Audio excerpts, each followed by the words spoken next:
السلام علیکم ورحمۃ اللہ وبرکاتہ۔ یہ پوچھتے ہیں کہ اس عمل کے بارے میں آپ کا کیا خیال ہے کہ صدقہ کیا جائے ایک مٹھی چاول لے کر، تو اس پہ اللہ الصمد پڑھیں اور پھر اس کو تمام چاولوں میں مکس کر کے تو اس کو دریا میں ڈال دیں، سمندر میں ڈال دیں یا قبرستان میں ڈال دیں، تو یہ جو بیمار ہے وہ ٹھیک ہو جائے گا، اور جس کی شادی نہیں ہوئی اس کی شادی ہو جائے گی۔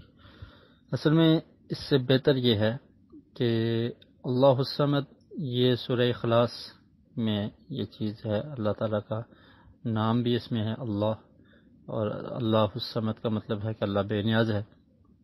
تو اللہ تعالیٰ کے ناموں کا واسطہ دے کے اللہ سے دعا کی جا سکتی ہے۔ آپ دعا کریں، اللہ تعالیٰ تو بے نیاز ہے، میری اس بیماری کو دور کر دے۔ ربی انی مسنی الضر وانت ارحم الراحمین، یہ بہترین دعا ہے، اللہ رب العالمین نے قرآن مجید میں سکھائی ہے کہ جو انسان بیمار ہو تو وہ یہ دعا کرے تو وہ ٹھیک ہو جائے گا۔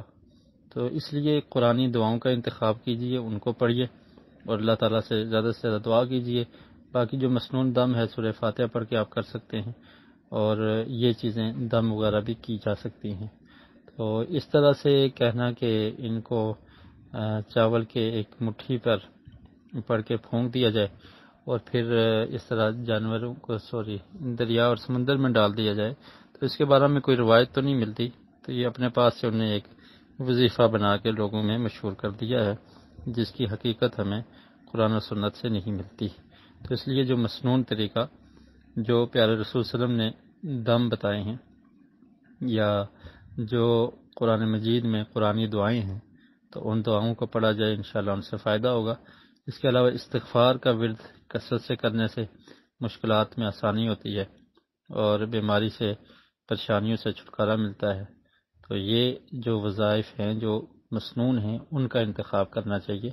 اس کی کوئی حقیقت نہیں ہے جو یہاں پر بیان کی گئی ہے، اس بارے میں کوئی بھی روایت ثابت نہیں ہے، یہ اپنے پاس سے ایک وظیفہ بنا کے لوگوں میں مشہور کیا گیا ہے۔ ایسے من گڑت وظائف سے بچنا چاہیے۔